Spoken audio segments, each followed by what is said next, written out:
Hey, Scott from aristocob.com here. And Seth from SethMarkwood.com. Together, along with you, the three of us, we are Markwood Men's Breakfast Club, and we're going to do something we never do. Well, sometimes, And but we try not to. Well, welcome back to our morning episode of Markwood Men's Breakfast Club. We've taken a little break from our live sessions, and we're going to record some videos and play them on Wednesday morning as we usually did.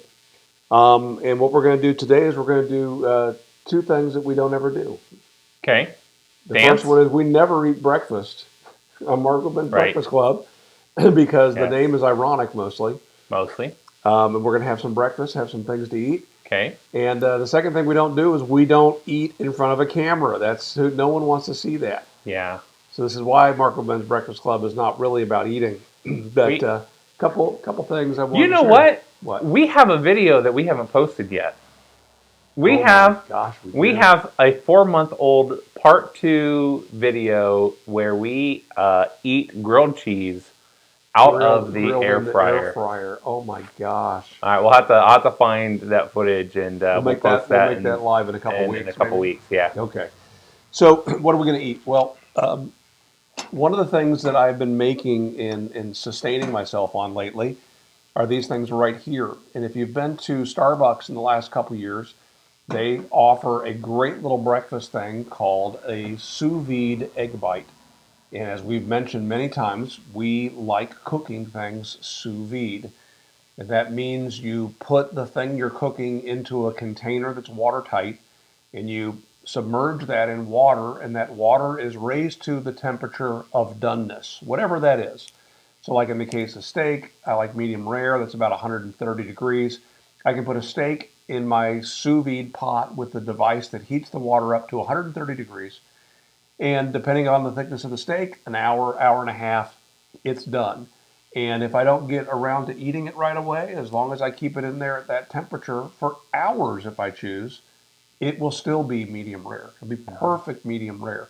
Now, it doesn't brown, so you have to, if you want to have some searing on your steak, you sear it. So what these are is homemade sous vide egg bites. Now, after enjoying them at Starbucks, I realized that it's not worth spending $6 for 2 little egg bites. Got to be a way to make these at home. And over on my Aristocob channel, I made some quite a while ago, probably 6 months back, as I was testing out a new sous vide device that turned out to be kind of garbage. That was the one from Lidl, right? That was the one from Lidl, yeah. So what these are is equal parts egg and cottage cheese. That seems to be the perfect mix, and it turns out that is the mix that Starbucks uses. And then I will blend that together, and along with some salt, garlic, salt, pepper, and just a little bit of hot sauce. And then into the jars, before I add the egg, I add cheese and I add bacon. That's my preferred. Mm-hmm. So that's what we got here. I have taken the lids off. Oh, it's warm. And I've microwaved them. So if you can eat these, you can eat these straight out of the hot water. But because these are heated to 170 degrees, they actually create a vacuum seal. And technically, they are pasteurized, right? The eggs? They're pasteurized. Not that they would be shelf stable, but I can put them in the refrigerator, and they're supposed to last for several weeks. So just like any canning process. I mean, what you've done is canning. It's canning, yeah. But literally and figuratively. Yep, using the sous vide to do that. So on the top here, looks like some of the cheese has risen to the top, caramelized almost from the cooking process. Okay. I've got a crust for sure. Yeah. Now it actually has settled in 3 layers. The top layer is a little bit frothy because I blended the egg in a blender along with the cottage cheese. The center area is a bit more creamy, luxurious. That's the way I like it. If I had the time, I would blend them, pour them into the jars, and probably just toss them in the refrigerator for a while for the frothing to settle down and then cook them. I don't have time for that. And the bacon is kind of settled to the bottom. Which is why I put a lot of bacon in. So, you guys are getting to observe one of my least favorite parts of having this much facial hair, and that's eating.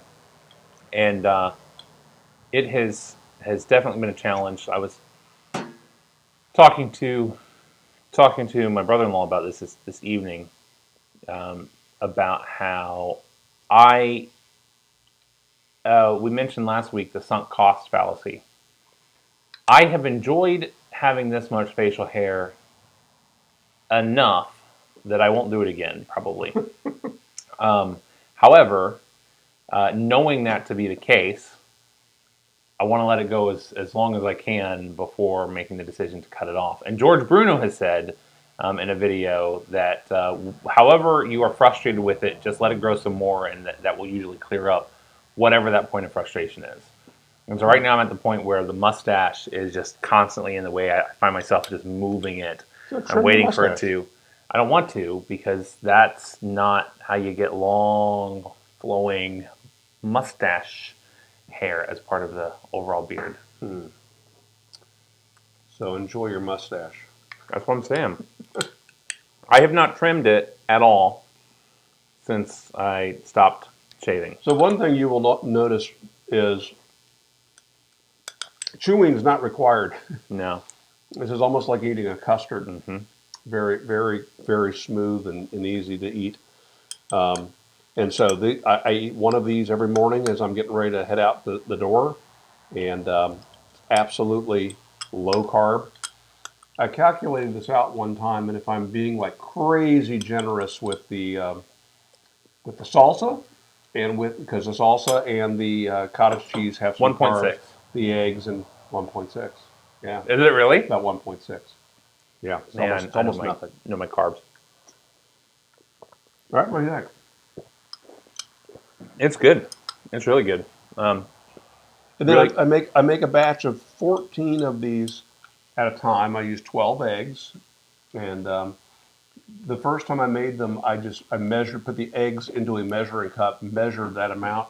It turned out that it came out to about 2 cups of eggs, and so I put about 2 cups of cottage cheese in the blender along with it, and that seems to be about right. That's great. Allison, when she was doing keto, was making these. She made 1 or 2 batches of them and really liked it, but felt it was too much work.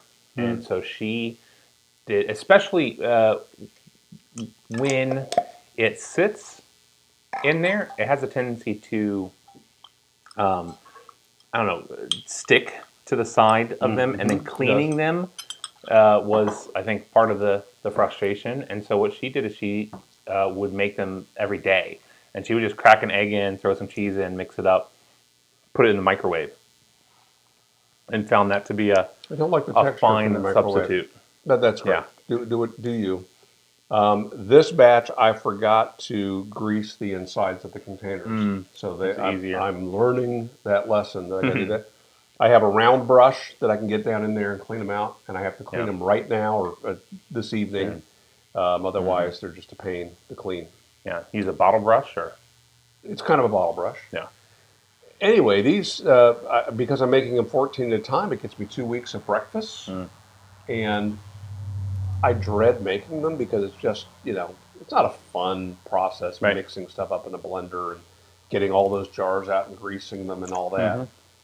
But, I feel the same way every time I do a Costco run and have to cut down But then I don't think about breakfast for 2 weeks. Right. So that's nice. That's right. I enjoy cooking on a grill, cooking on a smoker. I like doing meats. I was a breakfast cook when I was 17 years old, and so I can make eggs. That's not a problem. But I just don't make eggs in the morning. It isn't the sort of thing I'm interested in doing now. And so doing it like this, making them advance works. I know that what they're doing at Starbucks is they're producing them in bulk somewhere, probably in a silicone mold, basically a silicone muffin tin, and then they're repackaging them and freezing them. And so the local shop just microwaves them, brings them back to life, and that's what you get. Yeah, they don't have any actual cooking equipment. inside of most Starbucks. but they're great. Yeah. So if you're not going to make these and you want to see if there's something that are worth having, I do recommend there's a Gruyere and bacon version. They have a couple versions, a veggie version and something else. And the bacon Gruyere cheese one is fantastic. Now, the other thing that I made this week is I do like pickled eggs, and it's one of those things that I didn't like growing up. The idea kind of grossed me out. And in traveling to Amish country, Lancaster County, Pennsylvania, Arthur, Illinois, places like that, that's just one of the things that is part of their culture is, you don't have refrigeration, or if you do, it's not massive refrigeration like we have in our homes. And so they can a lot and they pickle a lot. And Now, are we talking 1,000-year eggs? not quite, but they theoretically do not require refrigeration. However, I'm not to that point yet. So I set out to make some, and so I bought this three. Looks like bars. A lot of bars have them sitting out on the yeah. counter, right? Yep. There's a lot of different recipes for these, and the one that I like is flavored in part and colored by beets. And so it's really the liquid in the beet that is coloring the egg and adds some flavor, and beets are naturally sweet. And so one of the things I was want to watch out for was I didn't want to add a lot of carbs to this. And so I went out and bought some Green Giant sliced beets, and these per serving have a serving is a half cup of the actual beets. Okay. It has 6 carbs, 2 grams of fiber. So if I were to eat a half cup of these, I would have 4 net carbs. So this is what I bought. And so I go home and I look at the recipe I was planning on following, and the comments in the bottom said, if you really want to take this over the top, buy the pickled beets. So I went back to the store and I bought some pickled beets. And I didn't bother to look at the label. The ingredients on these Green Giant beets is beets, water, and salt. Okay, that's it. So I start to make my brine, which really in this recipe is not a brine. It doesn't contain salt. It's getting the salt from the beets themselves. This is one of the reasons why I refrigerate these. But it does have vinegar in it. It has a couple herbs. It's got a stick of cinnamon. And so I made this with the pickled beets. Well, got a bug. And after I got everything on the stove and I got the eggs cooked and everything, I cooked these are small eggs, smaller than the ones I like to buy. I like to buy the extra large, these are just large. And I'm looking at the jar, and the first thing I notice is, this has high fructose corn syrup. So this has beets, water, high fructose corn syrup, vinegar, salt, and spice. So I thought, well, that's not going to fly. But what's the breakdown? For a serving, it's 4 carbs, 0 fiber. So I don't know what they're doing to the beets to not have any fiber. But per serving eating the beets here. How much is a serving, though? Well, a serving here would be 4 slices. Yeah. So this contains 9 servings, where that one is a half cup, is 3.5. Yeah, so the difference here is that this serving is 29 grams. This serving is 120 grams. So 90 more grams, 3 times the amount, 4 times the amount, and the carbs are the exact same. Yeah. So here's what I did. Not all is created So I equal. finished the batch that I had started, and I used half of the eggs, and then I made another batch using the Green Giant beets.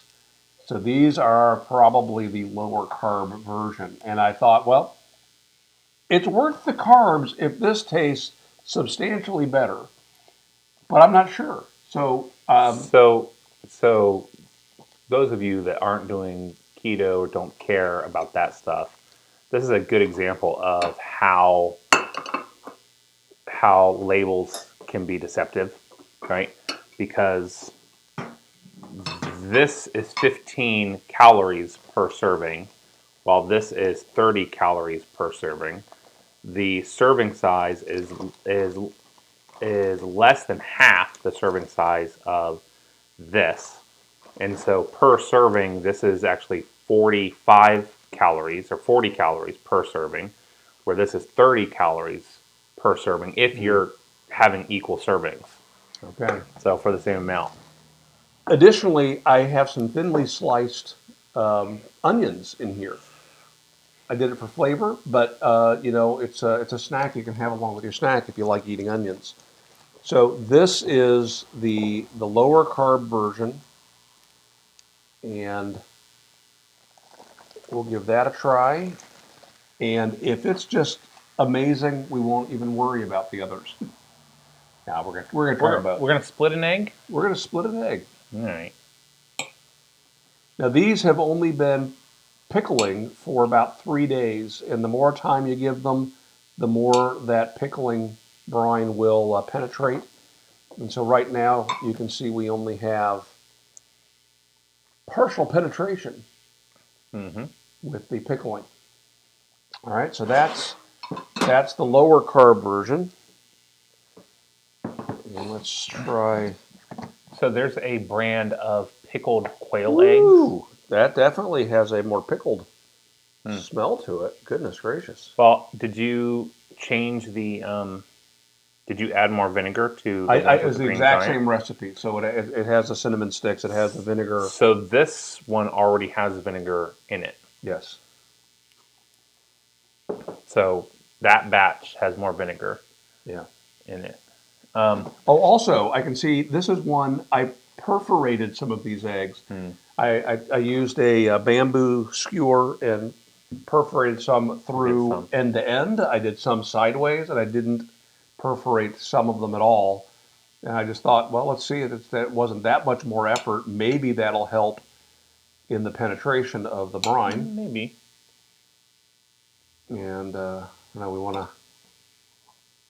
You can see that just me perforating that has caused that one to split. Lost some structural integrity there. Into quarters, but about equal penetration of the brine. All right, napkin up here, boy. Have you ever had a beet pickled egg? Do you like them? Okay, let's try it. Let's go with the lower carb one here.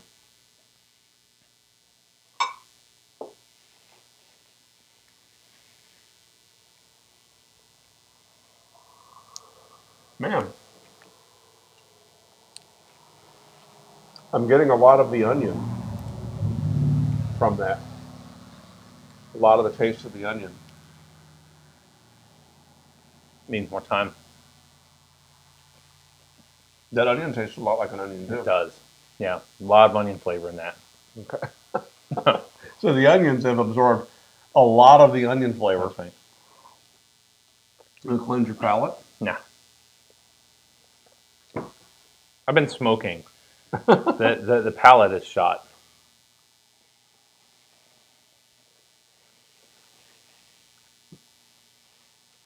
More vinegar. Definitely the vinegar taste is the predominant. I didn't notice a difference. Didn't you? No.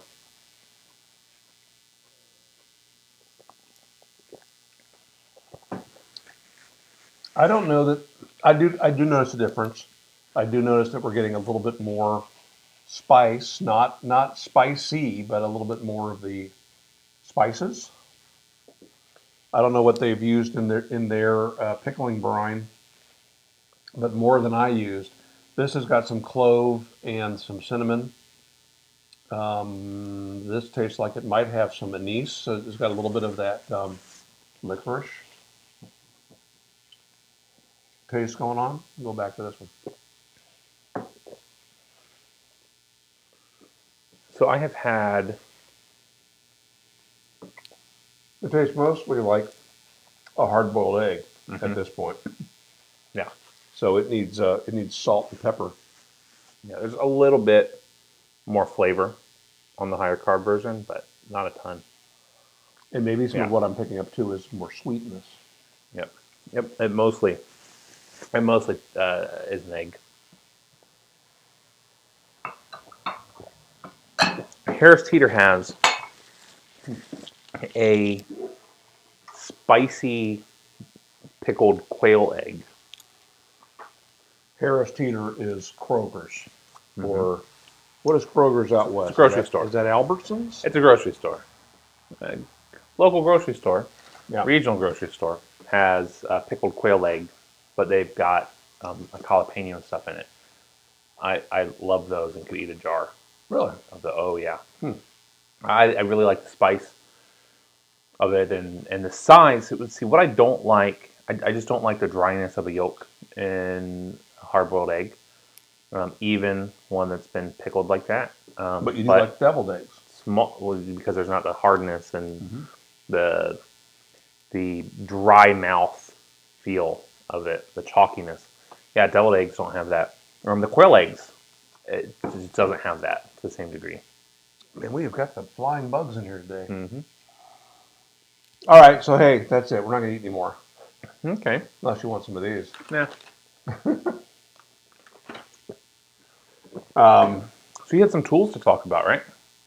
We do have some tools to talk about, but I'm going to start smoking again. Yeah. To get rid of some of this egg.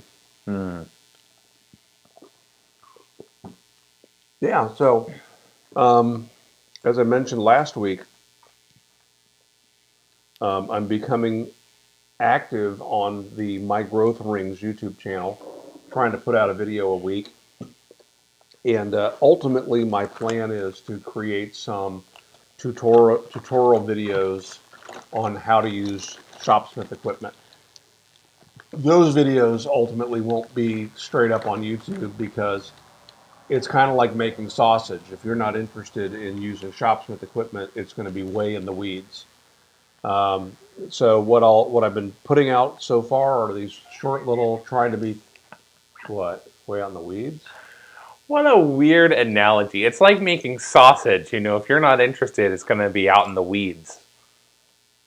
Am I mixing I analogies? feel like a little bit. Yeah, you're going to be in the weeds. It's like sausage making. You know what I mean. Shopsmith, weeds, sausage. I have I work for a German company, and we almost always have a intern that's working with us for a year. So we've gone through a number of interns. And I started here with this most recent intern to make a list of American idioms and some of the ones that we've shared. And what's interesting, too, is he's shared with me German idioms that are similar, that convey the same message, but they're not the same idiom. So, for example, by the skin of your teeth, a pig and a poke. Are you familiar with a pig and a poke? I've heard it, but... So, a poke is a bag or a sack. And your pig sack. Exactly. Yeah. It's a pig poke. I am with you 100%. So the saying is, hey, would you be interested in buying my car I have for sale? Well, I'd like to take a look at it. I wouldn't buy a pig and a poke. I wouldn't purchase a pig sight unseen. I'm not going to buy this car sight unseen. So a pig and a poke. Don't look a gift horse in the mouth. I mean, how did you get the pig into the bag, though? You trick it. Is the question. It's tricky. I have a pig in a bag story I can share with you sometime too. True story. Don't look a gift horse in the mouth. Right. What is that one? That one? Well, it's because horses are known to spit, and so if you don't want spit in your eye, don't you look at that horse's mouth. I'm legit here. Why would you not look a gift horse in the mouth, son? Because it'll take it back. You don't look a gift horse in the mouth is an idiom for you don't question a good thing. You don't question a good thing. Well, especially if you're getting a gift horse, right? If someone's gifting you a horse, You don't check its teeth to Why? make I'm gonna sure say, it's a high quality gift. why would you ever look look a horse in the mouth? If you Right. were buying a horse, one of the reasons you check the mouth is how old is the horse, how well Right. cared for is the horse, and somebody gives you a horse, the first thing you're not going to do is to look. Is Sort of this like a good? it's Did you get me? You gave me the iPhone, but is it the iPhone 11? You got me an iPhone 10. Let me see how You don't up to really date. love me. Yeah. You see in the old movies the Horse is gonna spit in your mouth. the old western. You your see the face. guys will take a coin and they'll bite it. Checking for gold. They're checking to make sure that it is gold, right? Should have a certain amount of give. Something is not a cakewalk or Carrying a cakewalk. carrying a cake. You don't want it to fall. Or actually walking on cakes. Because carrying cakes is hard. Like a walk in the park? Have you ever participated in a cakewalk? No.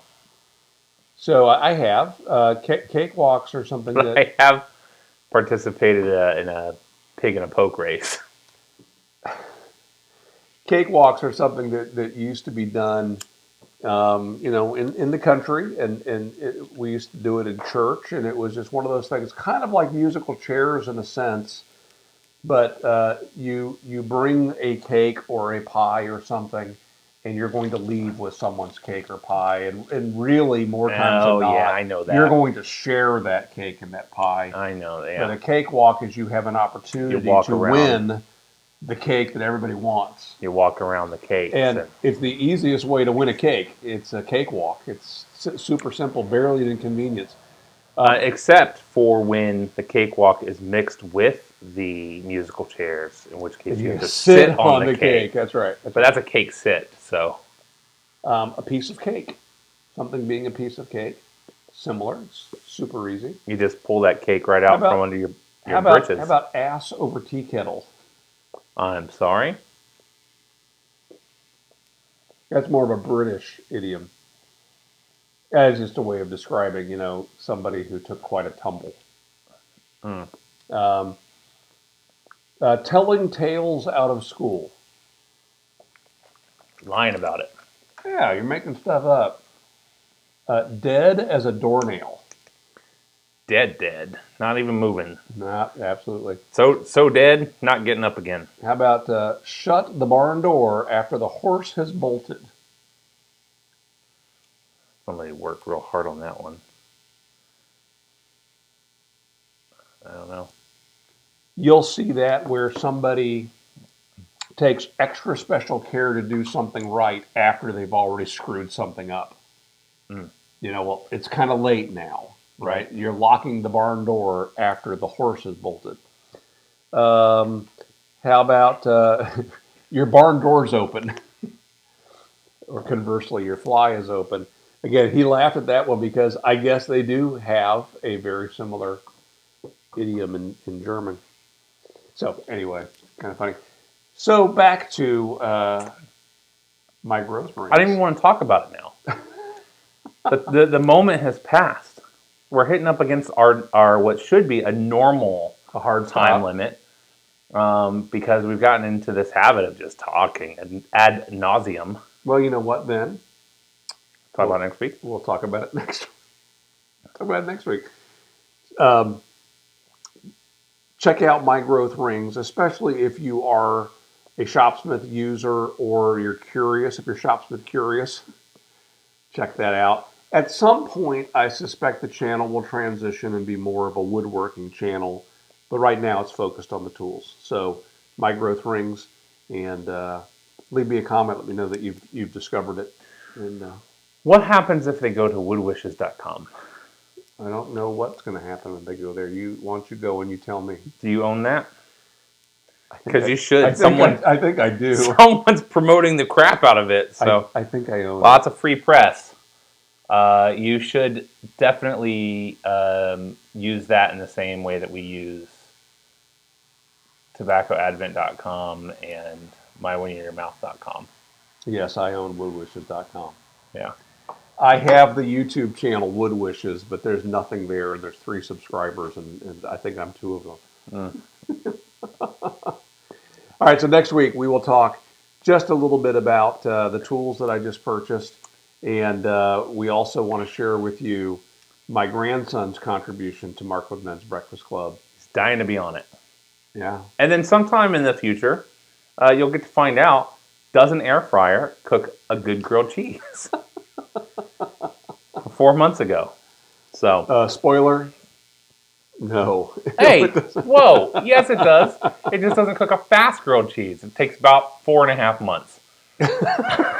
That's about right. That's about right. All right, hey, we're going to wrap it up. Thanks for joining us. Make it a great week, and we will see you again next week. Thanks, guys. Bye.